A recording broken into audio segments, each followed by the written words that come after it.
Senin 7 Mei 2023, langsung turun ke sektor lahan garap pertanian atau sawah.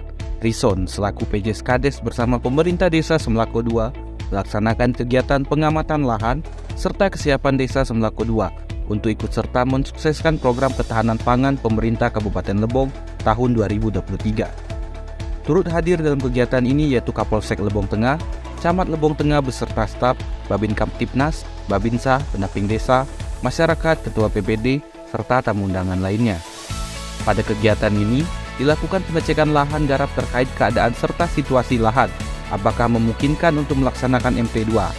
Setelah dilakukan pengecekan ke lahan-lahan yang memang sudah layak dan benar-benar siap untuk dieksekusi, masuk musim tanam kedua kali, terlihat kondisi begitu mendukung dengan volume air pada siring serta irigasi begitu banyak dan melimpah.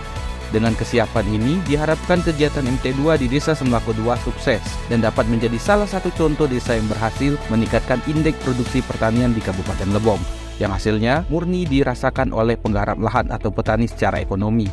Pada kesempatan kali ini, PJ Skades Rison juga berkesempatan untuk mencoba ngebut di lumpur, yaitu mengemudikan hand traktor layaknya tank baja dan mobil perang yang memang sudah benar-benar siap untuk bertempur.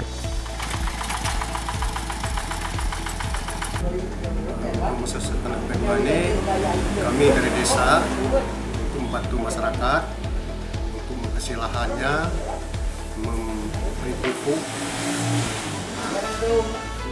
memberi traktor.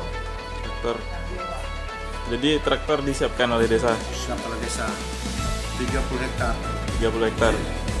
Dan itu untuk pupuk per 1 hektarnya berapa kita subsidikan dari desanya? 4 sak untuk subsidi. Subsidi untuk 1 hektar. Dari lokasi, Tim Liputan Lebong TV melaporkan.